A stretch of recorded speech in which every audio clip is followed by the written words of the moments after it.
પુણ્યા શ્રાવકનું તમને પરિચય આપું. 2500 વર્ષ પહેલાં થયેલો એક સુશ્રાવક ધોતિયું ખેસ પહેરીને સામાયિક કરવા બેસે ને તો આપણે ચંપકલાલ, સેવંતીલાલ, રસિકલાલ, સુમતીલાલ, ડાયાલાલ, પોપટલાલ જેવા લાગે એવા પુણ્યા શ્રાવક. એ પુણ્યા શ્રાવક બચારા એનું અર્નિંગ કેટલું?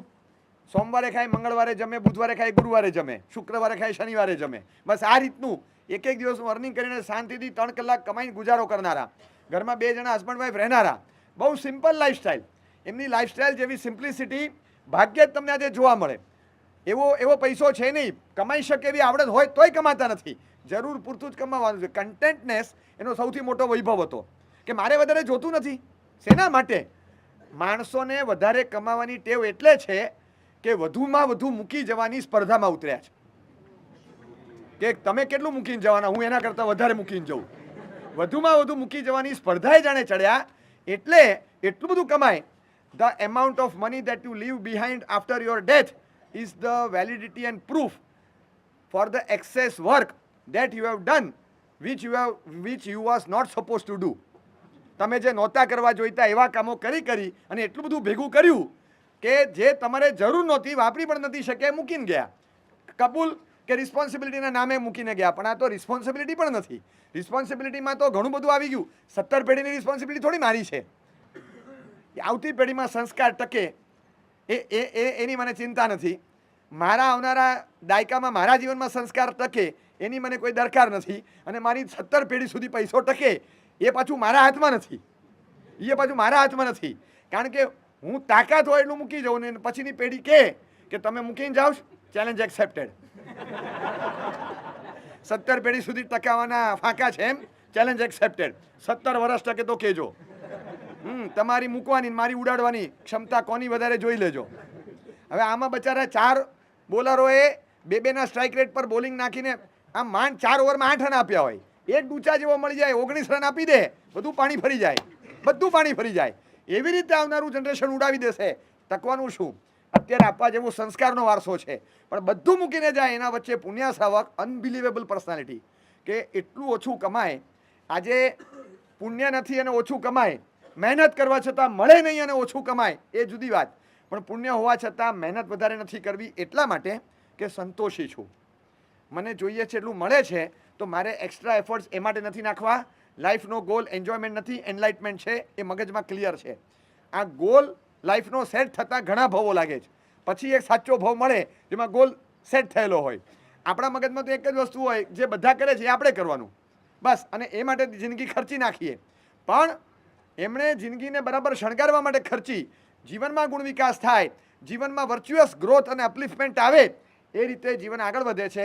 રોજ ખૂણામાં બેસી સરસ મજાનો એક સામાયિક કરનારો, એકદમ down to earth, low profile અને હેન્ડ ટુ માઉથ કહી શકાય એવો સુશ્રાવક પુણ્યા. એ પુણ્યા શ્રાવકને ત્યાં સૈનિક મહારાજાની રથ આવ્યો. રથ બહાર ઊભો રહ્યો. રથમાંથી સૈનિક મહારાજા બહાર નીકળ્યા. આગળ 2 નોકરો ગયા અને ગાર્ડ જઈને કહે છે સૈનિક મહારાજ આવી રહ્યા છે. પુણ્યા શ્રાવક ઊભો થઈ ગયો. મહારાજા પોતે મારે ત્યાં આવે છે? તો કે હા, આજે લંડનથી, આજે યુએસથી, બધેથી મહારાજા તમારે ત્યાં આવે છે. તો મગજથી કેમ ના આવે? મહારાજા તમારે ત્યાં? હા, મહારાજા તમારે ત્યાં આવે. ઓહો, મને બોલાવી લેવો તો દોડતા બહાર આવે. પધારો સાહેબ, પધારો સાહેબ. મારું આંગણું પાવન થઈ ગયું. પધારો સાહેબ, મને તો ખ્યાલ પણ નહીં, તમારું સ્વાગત શું કરું? તો કે સ્વાગત તો ત્યારે હોય કે જ્યારે તમે મને બોલાવો. આજે હું સ્વાગત કરવાને લાયક અભ્યાગત નથી, પણ હું સામેથી તમારે ત્યાં આવ્યો છું. તમને કામ હોય તમે મને બોલાવો ત્યારે સ્વાગત હોય, તમને કામ હોય મારી પાસે આવો ત્યારે નજરાણું હોય. પણ આજે મને કામ છે અને હું તમારી પાસે આવ્યો છું. અરે સાહેબ એવું શું બોલો? આવો અંદર આવો. અંદર લીધા. પુણ્યા શ્રાવક એક વાત સાંભળી છે, માણસ દરેકને છે ને મરીને સ્વર્ગમાં જવું હોય છે. મારે જવું છે, પણ મને કદાચ નરકમાં જવાનું થાય એવું બની શકે. મેં ભગવાનને કીધું છે મારે નરકમાં નથી જવું. આ એક બહુ પ્રસિદ્ધ કથા આમ સંભળાતી આવી છે, દંતકથા. તો મને ભગવાને કીધું કે જા, તારી નરક કેન્સલ. પુણ્યા શ્રાવકનું એક સામાયિક લઈ આવો, આ ગઈકાલવાળું, પરમ દિવસવાળું, કોઈ પણ એક બેકડેટમાં એમનું સામાયિક હોય ને એ તને આપી દે. કે આ કે તને ભવિષ્ય માટે એક પીડીથી એક સામાયિક લખીને આપી દે, બસ એ તને આપી દે, પતી ગયું, તારી નરક ગઈ. કન્ફર્મ? તો કે હા કન્ફર્મ. તો હું પ્રભુ બોલ્યા? તો હા, ભગવાને કીધું કે પુણ્યા શ્રાવકની એક સામાયિક તું લઈ લે, રોજ કરે છે, 360 વર્ષની થતી હોય, 10 વર્ષની 3600 થાય, બધી એને એક તારા ખાતે નાખી દે આટલો હવાલો પડી જાય, બસ એક સામાયિક તને આપે, તારી નરક ગઈ. એને આશ્ચર્ય થયું પુણ્યા શ્રાવકને, આવું કીધું ભગવાને? આ ભગવાન મહાવીર સ્વામીએ કીધેલી વાત આપણને તો ખરેખર આશ્ચર્ય થાય. બે કારણસર, એક તો આપણે સામાયિક કરતા નથી એટલે આપણને આમાં કંઈ રસ નથી. બીજી વાત, કદાચ કરતા હોઈએ તો ભગવાનને પૂછીએ, ભગવાન how come it is possible કે એક વ્યક્તિના સામાયિકથી એની નરક બંધ થાય? એમ મને કોન્ફિડન્સ છે કે મારી સામાયિકથી મારી નરક અટકે એમ નથી. બિકોઝ એક તો હું સામાયિક કરતો નથી, અને suppose if I do the way I do, હું જે રીતે સામાયિક કરું છું એ રીતે તો મારી નરક ક્યાંથી અટકે? એ અટકે જ નહીં, કોઈ સંજોગોમાં ન અટકે. કારણ કે સામાયિક કરતાં કરતાં આઈ એમ નોટ ક્રિટિસાઇઝિંગ, પણ એમ્ફેસાઇઝ કરું છું કોન્સન્ટ્રેશન પર. એની જે બ્રાન્ડેડ સામાયિક હતી, આપણે તો ક્યાંય જોયું હોય તો પણ નોન બ્રાન્ડેડ, થોડીક ટીખળવાળી એવી પણ સામાયિક થાય છે ને, આખું ઇન્ફ્રાસ્ટ્રક્ચર ટકે છે. I always appreciate that also. But other way round concentration પર એમ્ફેસાઇઝ કરવા મને ચોક્કસ કહું કે એની ક્વોલિટીને ઇમ્પ્રુવમેન્ટની જરૂર પણ છે. પાછી સામાયિક કરતાં કરતાં નૌકાવાળી ગણીએ,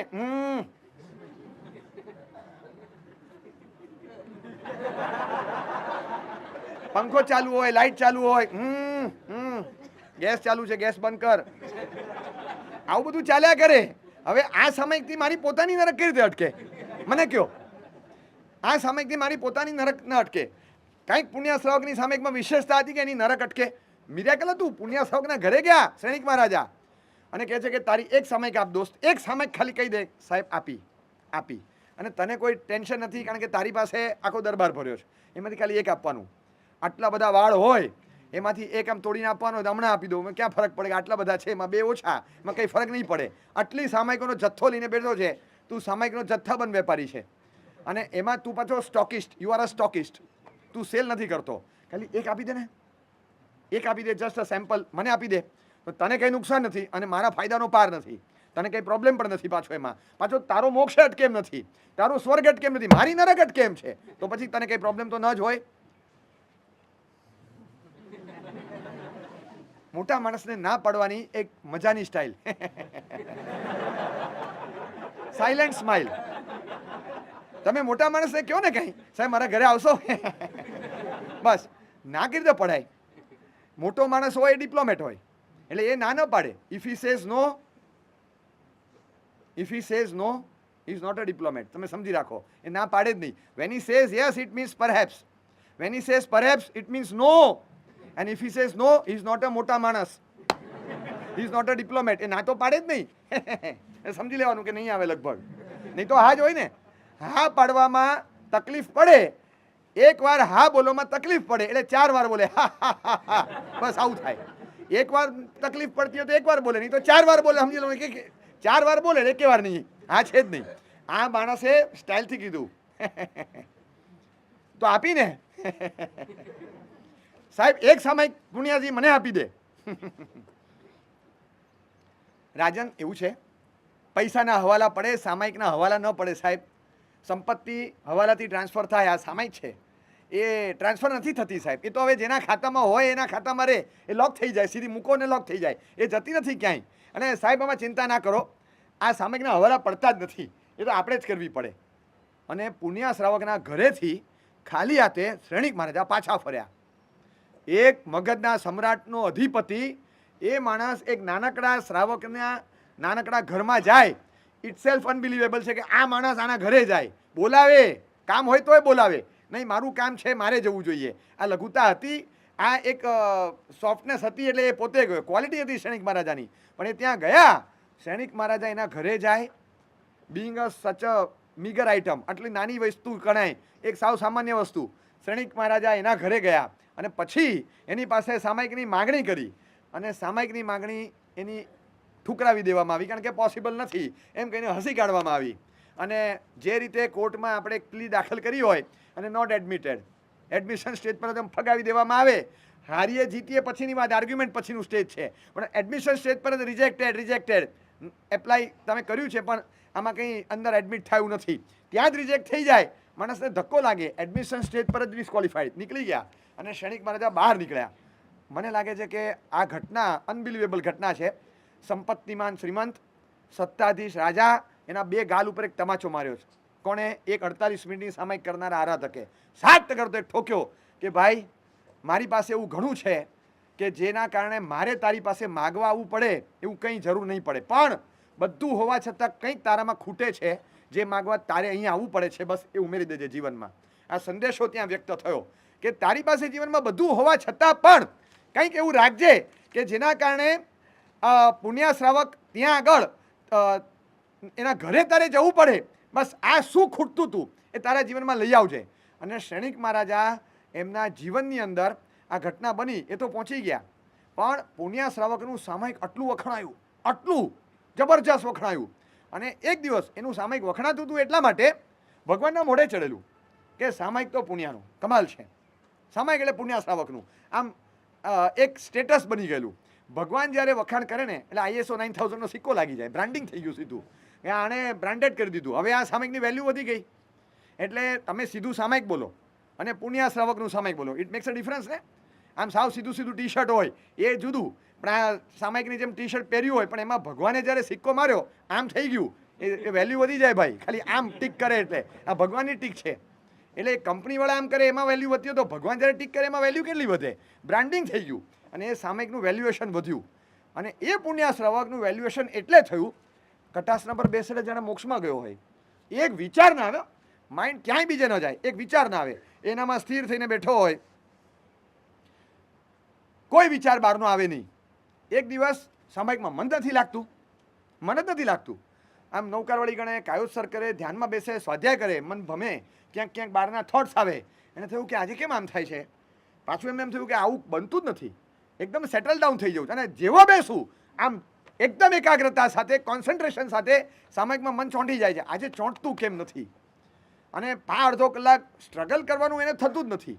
માઇન્ડ કોન્સન્ટ્રેટ કરવા માટે એને ક્યારેય સ્ટ્રગલ નથી કરી, આજે પહેલી વાર સ્ટ્રગલ કરે છે અને steel he doesn't succeed. Mind concentrate નથી થતું, એ રોમિંગ મોડ પર છે. આજે ખબર નહીં એ કેમ રોમિંગ છે, અને બહારના વિચારો આવ્યા કરે, એને સતત વિચાર આવે કે આજે કંઈક તો છે, રોજ કરતાં કંઈક જુદું છે. આજે મેં સવારે શું ખાધું, એવું મેં શું કર્યું, કંઈક તો છે. પુણ્યને વિચાર આવે છે, મારું મન ચોંટે નહીં, કંઈક છે. સૌથી પહેલો થોટ એના મનમાં શું આવે ખબર છે? The first thought the struck his mind was કંઈક અનીતિનું ધન આવ્યું છે ઘરમાં, અનીતિનું ધન. એટલે જે મારું ન હોય, હકનું ન હોય, illegal entry of some element, monetary ટર્મ્સમાં કે ઇન કેશ ઓર કાઇન્ડ, મારા ઘરમાં અનીતિનું કંઈક આવી ગયું છે, એટલે જ મારું મન ચોંટતું નથી. આ એના મનમાં પહેલો વિચાર આવ્યો. હવે આપણે તો રોજનું કહેશે પૂજા કરીએ પણ આ મન નથી લાગતું, નૌકરવાળી ગણીએ પણ મન નથી લાગતું, અરે પીવાયસમાં બેસીએ તોય ઘણી વાર મન નથી લાગતું. આપણે જ્યાં નથી લગાડવાનું એ સિવાય લગભગ બધે ક્યાંય નથી લાગતું. નથી લગાડવાનું ત્યાં ઠીક છે, ત્યાં મન લાગતું હોય છે, બાકી બીજે ક્યાંય લાગતું જ નથી આપણું મન. તો આપણે સતત મનમાં થાય કે કોન્સન્ટ્રેશન મારાથી દૂર કેમ ભાગે, વાય કાન્ટ આઈ કોન્સન્ટ્રેટ. હું તમને રિવર્સમાં એક પ્રિન્સિપલ આપું. ક્યારેક ક્યારેક ક્યારેક જો તમારું મન એકદમ સ્થિર થઈ જાય અને એમ લાગતું હોય કે આજે મારું મન ચોંટ્યું, તો એક વિચાર કરો. પુણ્ય શ્રાવક રોજ સામાયિક કરે છે અને એ સામાયિકમાં રોજ એનું મન ચોંટે છે. એક દિવસ એનું મન નહીં ચોંટ્યું, એ વિચારે ચડ્યા કે મારું મન કેમ નથી ચોંટતું, અને એને મનમાં એવો વિચાર આવ્યો કે 100% અનિતિનું ધન, અનિતિનું કેશ ઓર કાઇન્ડ ફ્લોમાં કંઈક મારા ઘરમાં આવી ગયું છે, જેના કારણે આજે મારું મન ચોંટતું નથી. I have to identify that thing, અને એને બહાર કાઢવી પડે, નહીં તો મારું મન ચોંટે કેમ નહીં. અનીતિનું કંઈક મારા ઘરમાં આવ્યું છે એટલે જ મારું મન આજે ચોંટતું નથી. હું કહું કે સામાયિકમાં, પૂજામાં આપણું તો આમે નથી ચોંટતું, પણ મહિને, 2 મહિને, 6 મહિને એકાદ વાર ભૂલમાં જો મન ચોંટી જાય ને થાય, હા આજે પૂજામાં મન ચોંટી ગયું, આજે સામાયિકમાં મન સ્થિર થઈ ગયું, આજે માળા ગણતો તો મન એકદમ એકાગ્ર થઈ ગયું. If by default or by design, if you concentrate on some odd day, એવું કોક વાર જો થાય તો હું તમને કોન્શિયસલી કહું છું કે શ્યોરલી ડાઉટ તમે પ્રશ્ન કરજો, ભૂલમાં આજે નીતિનો પૈસો આવી ગયો લાગે છે, નહીં તો મારા ઘરમાં મારું મન ચોંટે કઈ રીતે સામાયિકમાં, પૂજામાં. 100% મારી ધારણા નહીં હોય, પણ ભૂલમાં, અજાણવામાં કંઈક ગડબડ કરવાનું ભૂલી ગયો અને એમાં નીતિનો ધન આવી ગયું લાગે છે, બાકી મારું મન ચોંટે નહીં. આવું મનમાં ડાઉટ થાય, આવો એપિસોડ છે, આટલું બધું ફેલાયેલું. એ વખતે એના મનમાં પહેલો વિચાર મન ચોંટે નહીં, એની અસર સીધી આની જ હોય. તો પછી પહેલાં ત્યાં જ જોવા દે કે મારું મન કેમ નથી ચોંટતું, બસ એ જ મારે જોવું છે. અને એણે જોવાનું શરૂઆત કર્યું. ક્યાંય ઘરમાં એવું દેખાતું નથી. એને ગઈકાલના ટ્રાન્ઝેક્શન જે એક તો કરે, 1-2 વસ્તુ, કારણ કે આટલું જ કમાવાનું છે એટલે બીજું શું ચેક કરવાનું, એટલે એને બધું જોઈ લીધું. ગઈકાલે શું આપ્યું, કોને આપ્યું, કેટલામાં આપ્યું, કંઈ થયું નથી. તો એક પૈસો અણકનો આવ્યો નથી, કંઈ છે નહીં, તો શું થયું, શેના કારણે આવું થાય? સામાયિક તો પત્યું પણ રહેવાતું નથી. એમના વાઈફને સાથે વાત શેર કરી, કેમ આજે મૂડમાં નથી? મૂડમાં એટલે હું મૂડમાં છું, પણ આજે સામાયિકમાં મન નથી લાગતું. કંઈ અનિતિનું આવી ગયું છે આપણા ઘરમાં? તો કે આવતું હશે, આપણા ઘરમાં અનિતિનું આવે, કોઈ દિવસ આવતું હશે. મને પણ એ જ ખ્યાલ છે, પણ મારું મન નથી ચોટ્યું ને. આઈ શ્યોરલી ડાઉટ, મને લાગે છે કે આ કંઈક તો એવું આવ્યું છે, 100% આવ્યું છે. તો કે હોય નહીં. હા, હું તમને કહું 100% આવ્યું છે, બાકી તમે તપાસ કરો. હવે એ વખતે આ બહુ સૈકાઓ પહેલાંની વાત છે. એ વખતે એવું થતું કે બળતણમાં ગેસ, એલપીજી સિલિન્ડર્સ કે પાઇપલાઇન્સ કશું નહોતું. ડંગ કેક્સ, જેને છાણ કહેવાય, ડંગ કેક્સ ત્યારે વપરાતા. એ પ્રગટાવી અને એની ઉપર તાપણું કરીને સીધી રસોઈ પકાવવામાં આવે. એ રીતે ડંગ કેક્સ ફ્યુલ તરીકે વપરાતું અને બહુ સીધું, કોસ્ટ ફ્રી હતું, available at the doorstep, free of cost. રોજ મળે. ઘરમાં એક ગાય રાખી હોય તો ફ્યુલ તો મફતમાં આવે. પણ એ રીતે લોકો જીવનશૈલી ગુજારતા. હવે એ વખતે છાણા જે તૈયાર થાય ને, એ અગાસીમાં, ધાબામાં કે બહાર ઓપનમાં સુકાવવા માટે મૂક્યા હોય. હવે બધા સુકાવવા માટે મૂક્યા. આજે તો શું છે, માણસોને કંઈ ખબર નથી પડતી આ જૂની લાઈફસ્ટાઈલની, કશી ખબર. તમે ગામડામાં ક્યારેક ગયા છો વિલેજમાં? તમે જોયું છે વિલેજમાં બધા દિવાલો હોય, માટીની, ગાર માટીની દિવાલો હોય, એની ઉપર વ્હાઈટ ચૂનો લગાડેલો હોય, એની ઉપર સિમ્બોલ કરીને ચૂંટણીના સુવાક્યો લખેલા હોય. આ ગામડામાં બધું આવું ચાલતું. અને એ વખતે એ જે દિવાલો હોય, અથવા ગામડાની સ્ટ્રીટની જે દિવાલો હોય, કમ્પાઉન્ડ વોલ્સ જે હોય, એ બધી આવી માટીની કે આવી બનેલી હોય, અને એની ઉપર પેલી ડંગ કેક્સ આમ ચોંટાડેલી હોય. જોઈ છે સિરીઝ આખી, 7 7 7 7 કે 10 10 આમ ચોંટાડેલી હોય. એ સૂકવેલા હોય. રસ્તા પર જગ્યા ઓછી હોય તો દિવાલ પર લગાડી દે, સુકાયેલી દે.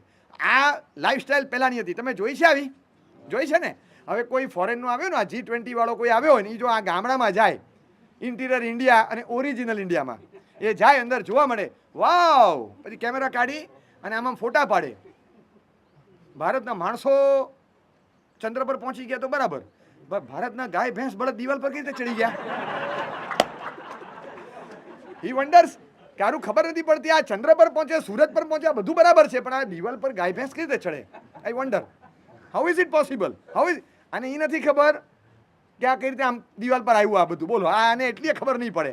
આપણને ખબર છે એટલે નસીબદાર છીએ. આપણી પછીના જનરેશન આ જ વિચારવાના છે. એને ખબર પણ નથી, કારણ કે કોણ ગામડું જુએ છે. ઇન્ટિરિયર ઇન્ડિયામાં ગયા ત્યારે જોયું, એણે જોયું કે આવું સૂકવેલું હતું, એમાં કંઈ આવ્યું છે? હવે દિવાલ પર 50 થાણા, 30 આવા ડંગ કેક સૂકવેલા હોય, અને એની બાજુમાં બીજા 20 બાજુવાળાના હોય, એની પછી બીજા 10, એ કોકના બધું લાઈન સર હોય. લાવતી વખતે એને ગણ્યા કે આપણે 25 સૂકવ્યા હતા, 25 આવી ગયા, ગણ્યા, એ 26 છે, 26 છે. પાછા ગણ્યા, હા 26 છે.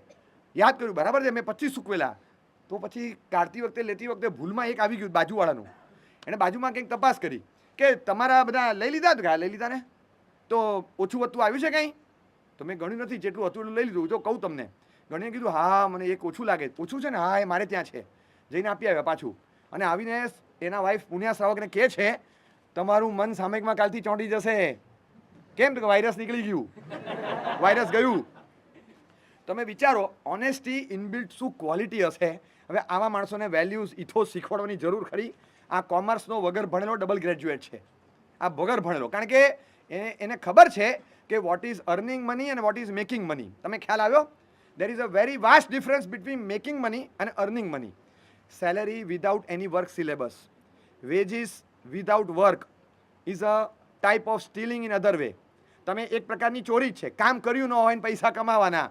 કામ કર્યું ન હોય, હું ત્યાં ગયો જ નથી, અને હું ત્યાં ગયો એનું કન્વેન્સ કંપનીમાંથી લઈ લઉં. જ્યાં ઉતર્યો છું ત્યાંથી સ્ટેપલર લઈ લઉં, ત્યાંથી કાતર લઈ લઉં, ત્યાંથી સોપ બોક્સ ઉપાડી લઉં, ત્યાંથી સાબુ ઉપાડી લઉં, ત્યાંથી થોડી સ્ટેશનરી ઉપાડી લઉં, અને જવાનું હોય, મારા કોઈ કઝિન જતા હોય તેની સાથે જતો રહું, અને કન્વેન્સ પાછું એરફેર કે ફર્સ્ટ ક્લાસનું જે આપતા હોય એ બધું કંપનીમાંથી લઈ લઉં. મારે ત્યાં રહેવાનું માસીના ઘરે છે, પણ ત્યાં હોટલની રૂમ બુક કરીને તે મને જે મળતું હોય એ પાછું હું લઈ લઉં, એ બધું લઈ લઉં. અને મૂળમાં આ બધું લીધા પછી હું તો ઘરે જ છું, મેં ફોન પર કામ કર્યું છે, અને ગયો અને આવ્યો એના પૈસા લઈ લીધા. હવે આ this is making money, not earning money. This is making money, not earning money. Making money is cheating, is ક્રુકેડ.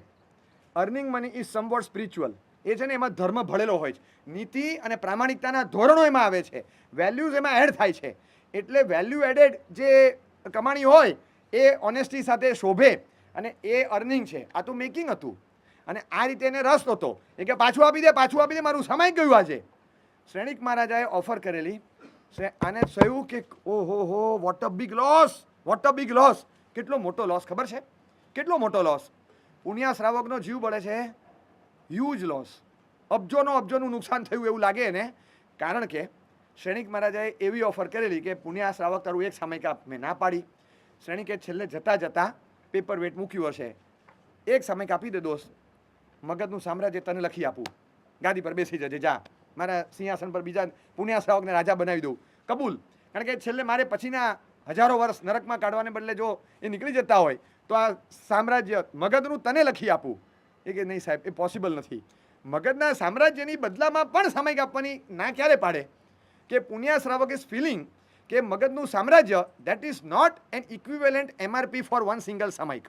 એના મનમાં આ ભાવ હતો કે એક સામયિક કંઈ મગધનું સામ્રાજ્ય આપી લઈ ન શકાય. આ તો બહુ અંડરકટિંગમાં આપવા જેવું છે. હું આપતો હોઈશ, ના આપું. આખો મગધનો દેશની ખુરશી આપી દે અને એના બદલામાં ખાલી એક સામયિક માગે છે. હવે વેલ્યુએશન શું કર્યું આને? તો એવું શું હતું? એને શું દેખાયું? બે વસ્તુ. ભગવાને એક સામયિક લઈ આવો તો નરકમાં જેવું રહેવું નહીં પડે, આવું કેમ કીધું? અને બીજા નંબરમાં શ્રેણિક મહારાજાને એક સામયિક આખા સામ્રાજ્યની બદલામાં પણ આપવાની ના કેમ પાડી? આ બે પ્રશ્ન પર આજે આખું સેશન જશે. પ્રશ્ન એટલો જ છે કે વેલ્યુએશન મેટર્સ. વેલ્યુએશન બહુ જોરદાર છે.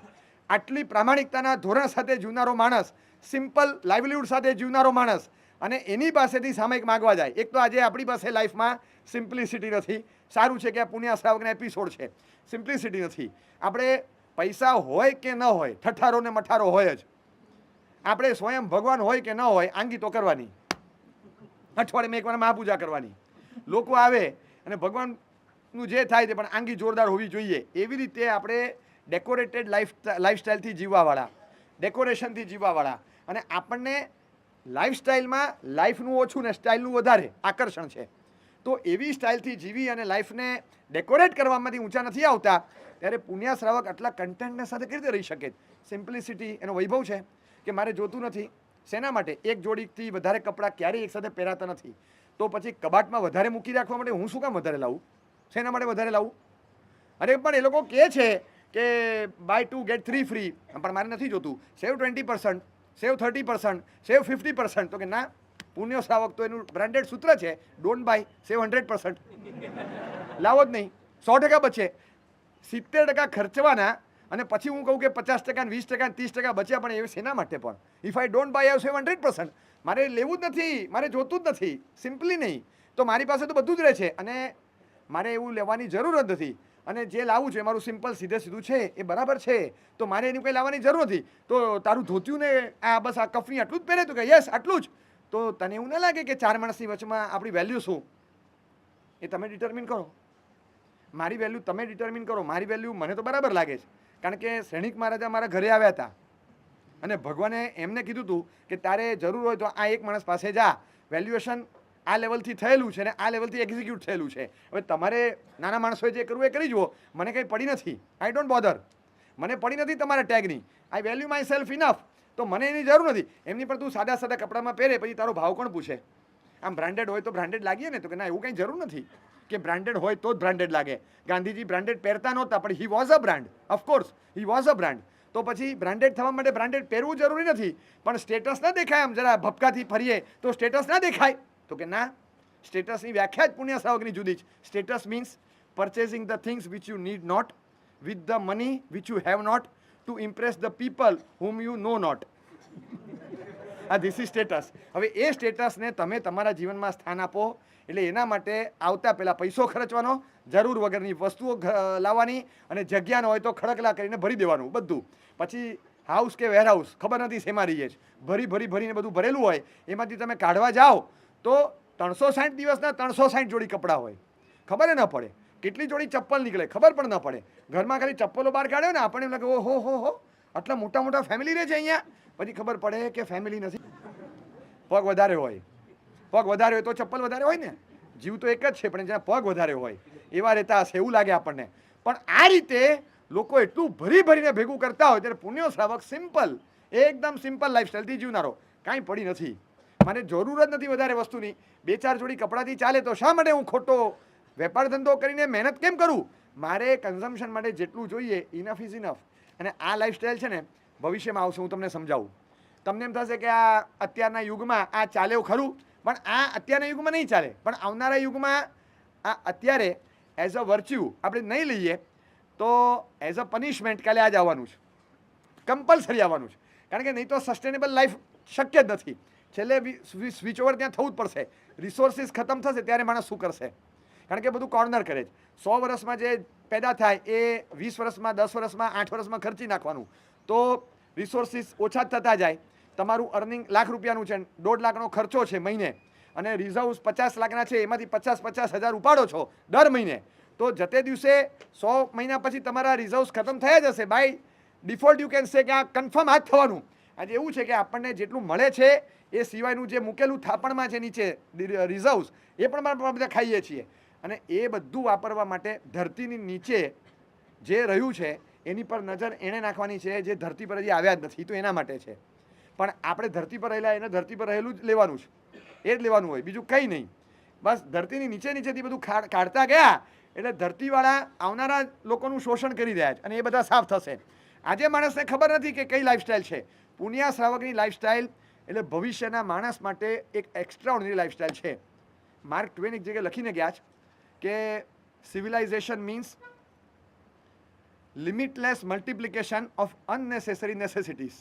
એને limitless multiplication of unwanted necessities, કે જરૂર ન હોય એવી વસ્તુઓને જરૂરિયાતના સ્તર પર લાવી અને લાવતા જાઓ. આ સિવિલાઇઝેશન છે કે આ કરાય નહીં. એટલે હવે દુનિયાને એક એવો ટ્રેન્ડ આપવો પડશે કે માણસ એવી રીતે જીવે કે સસ્ટેનેબલ વર્લ્ડ તરફ જઈ શકે.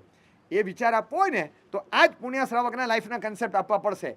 હું તમને 2500 વર્ષ જૂની વાત નથી કરતો, હું 25 વર્ષ પછીની વાત કરું છું. મારા શબ્દો લખી રાખજો. અને 2024માં કહું છું, 2040 પછી યાદ કરજો. આ જ લાઈફસ્ટાઈલને દુનિયાના માંધાતો પ્રમોટ કરતા હશે, કારણ કે બીજો ઓપ્શન જ નથી. હવે આ ઓપ્શન છે જ નહીં. એ લોકો આ જ પ્રમોટ કરશે. અને છેલ્લે એ જ કહેવામાં આવશે કે કોક જીવને મારી નાખો, just that is not violence. કોકનું ગળું દબાવવું કે પેટમાં છરી મારી દેવી કે બોમ્બ ફેંકવો, not just that is violence. તો violence is unwanted consumption is violence. વગર જરૂરનું એક્સ્ટ્રા ઓર્ડિનરી કન્ઝમ્પશન કરો, that is violence. Public violence, આ તો હેરાફેરી છે. આવું લોકો કન્સેપ્ટ આપશે અને એને ક્રાઇમના લેવલમાં ગણવો પડશે. એ પહેલાંના લેવલમાં અવેરનેસ આવશે અને લોકો એવા ગ્રુપ્સ બનાવશે, કોમ્પેક્ટ ગ્રુપ જે આજે બની ગયા છે, જે લોકો એમ ઈચ્છે છે કે બહુ ઓછાથી ચલાવો. શોપિંગને મેનિયાક તરીકે, રોગચાળા તરીકે ડિક્લેર કરવામાં આવશે કે શોપિંગ ઇઝ ઇન્ક્લુડેડ ઇન પેન્ડામિક્સ. હવે એમ કહેવામાં આવશે કે શોપિંગ ઇઝ ઇન્ક્લુડેડ ઇન પેન્ડામિક્સ. આ તમે જોજો, મારા શબ્દો આજે હસવું આવે તો હસી પણ લેજો, પણ 5 વર્ષ પછી કહેજો કે આ તો આપણને કહેવામાં આવેલું, હમકો દુનિયા સે આગે ચલના હે. તો લોકો હજી વિચારે ત્યાં આપણે ખબર હોવી જોઈએ. અને ખરેખર તમને કહું, શોપિંગ એક મેનિયાક તરીકે, પેન્ડામિક તરીકે ગણાશે. અને એ વખતે મા બાપો કહેશે બેટા પીવાયસમાં જા, વેક્સિન લઈ આવ, આ વાયરસ નીકળી જાય, વેક્સિન લઈ આવ, પેન્ડામિકમાંથી તારું રક્ષણ થાય. ત્યારે તમારા પપ્પા મમ્મી મારી મોકલશે અહીંયા. આપણો છોકરો કે મેં તો વેક્સિન નાનપણમાં જ લીધું છે, મને તો બહુ વાંધો નહીં આવે. તો કે વાંધો નહીં, પણ હજી એટેન્ડ કરતો રહે, મહિને એક બુસ્ટર ડોઝ સારો, જતો રહે. આ તમને મોકલશે. તમે જોજો, આ વસ્તુ આવવાની છે. સિમ્પલ લાઈફસ્ટાઈલ એ ભવિષ્યની લાઈફસ્ટાઈલ છે. એટલે કોઈ પણ મને કહે ને સાહેબ જૂના થોટ્સ, હું જૂનો થોટ્સ વાળો નથી, હું અલ્ટ્રા મોડર્ન થોટ્સ વાળો છું.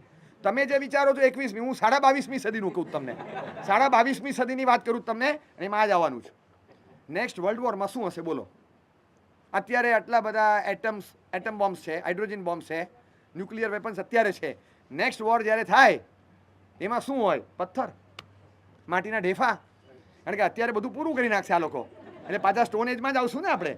એટલે અત્યારે શું વપરાશે ખબર નહીં પડે, એના પછીના વોરમાં શું વપરાશે તો ક્લિયર છે ને આપણી પાસે. બસ એટલે ઘણીવાર ખબર જ ના પડે. એક્સ્ટ્રા ઓર્ડિનરી પ્રોડક્શન આ રોગ છે. રોગ કન્ઝમ્પશન તો પછી, પહેલાં પ્રોડક્શન ઇટસેલ્ફ રોગ. આ દુનિયામાં તમને ખબર છે, Russia, China, US, Bharat, Pakistan, Iran બધા ગણીને આ દુનિયાનો 4000 વાર નાશ થઈ શકે એટલા એટમ બોમ્બ છે. આ દુનિયાનો 4000 વાર વિનાશ થઈ શકે એટલા એટમ બોમ્બ છે. મને એ નથી ખબર પડતી કે એકવાર વિનાશ થઈ ગયો પછી બાકીનાનું કઈ રીતે થાય. તમે કહો કે અમારે ત્યાં 400 માણસ જમીને રસોઈ બનાવી, તો કે ઘરમાં કેટલા? કે 4. તો કે બાકીના નહીં, એટલે 400 માણસ 100 વાર જમી શકે, 4 માણસ 100 વાર જમી શકે એટલી રસોઈ બનાવી. અમે શ્રીમંત છીએ કેમ ન બનાવીએ? બીજો કે અમે એટલા શ્રીમંત છીએ કે અમારા ઘરના 4 માણસ 150 વાર જમી શકે એટલી 600 જણની રસોઈ બનાવી. આ શ્રીમંતાઈ છે કે ચક્રમપણું છે? એક વાર જમી લે પછી કરવાનું શું? આ રોટલી દાળ ભાતનું કરવાનું શું? હવે એ નથી ખબર કે નાશ કરવા માટે એક જ વારનું જોઈએ, પછીનું તો રહેતું પણ નથી. પણ ખબર નહીં કે આ શેના માટે બનાવે છે અને એમાં એની ઇફેક્ટ આ દુનિયા જ ભોગવે છે. આપણે તો બનાવીએ, આવનારી દુનિયા એની જે જખમ ભોગવશે એનો કોઈ પરચો મળશે ત્યારે ખબર પડે છે એની અસર શું થાય. પીવા લાયક પાણીને શ્વાસમાં લેવા લાયક હવા નહીં બચે, રહેવા લાયક સ્થળ નહીં બચે, આ બધું ખતમ થઈ જશે. એવી જગ્યામાં આ પૃથ્વીને નરક બનાવવાની અણી પર છીએ. ક્લાઇમેટ ચેન્જ જુઓ અત્યારે શું થઈ રહ્યું છે, શું બની રહ્યું છે. એવું બની રહ્યું છે ક્લાઇમેટ ચેન્જ એવું આવી રહ્યું છે કે પુણ્યા શ્રાવકની 3 મેઇન ક્વોલિટી, સિમ્પ્લિસિટી, ઓનેસ્ટી અને સ્પિરિચ્યુઆલિટી, 3 આપણને જોઈએ છે. એની ઓનેસ્ટી એ પણ નથી આવતી, એની સિમ્પ્લિસિટી એ નથી આવતી અને એની સ્પિરિચ્યુઆલિટી નથી આવતી કે સામાયિક અને નીતિમત્તાનો આટલો પ્રેમ હોય, એ કે નથી આપણી પાસે. The fourth coming generation will crave, આ 3 ક્વોલિટી માટે મરશે કે આ 3 તો જોઈએ જ, એ વગર ચાલે નહીં અને એને લેવાનું મન પણ થશે.